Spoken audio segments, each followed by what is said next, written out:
Всем привет! Сіздермен бірге Сара. Мен бүгінгі влогыма қош келдіңіздер. Бүгінгі таңымыз біздің сағат 6:30-да басталды. Осылай утренний уходтарын бәрін жасап болғаннан кейін су ішемін ашқаранда. Содан кейін палатаның терезесін осылай ашып, таза ауа кіргіздім. Бүгін өте керемет погода болып тұр. Күн ысып кетті аяқ астынан.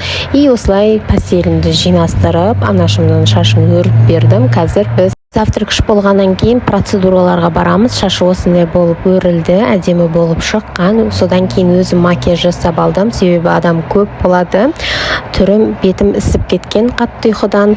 Завтракымызды ішіп алдық. Бүгін завтракте бізде каша және де осындай конфет берді бізге. Сосын барлығымыз жиналып, хормен кварцты қосып қойып, палатамыздан процедураларға кеттік. 3-4 палата болып бірақ бардық процедураға.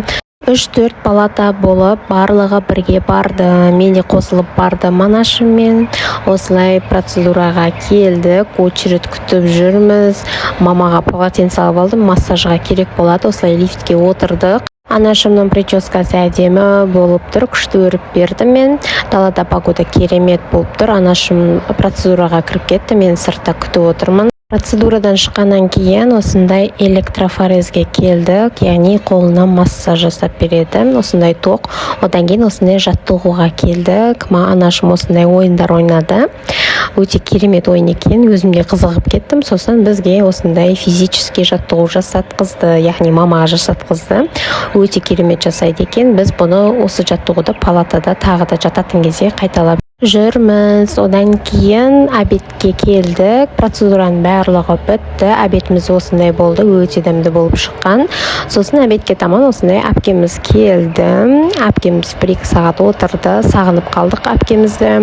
1-2 сағаттан кейін анашым екеуміз далаға шығарып салдық. Біз де таза ауа жұтайық деп далаға шығып бара жатырмыз. Есіктің алдында осындай керемет әдемі гүлдер өсіліп тұр. Сап-сары, прям цвет әдемі.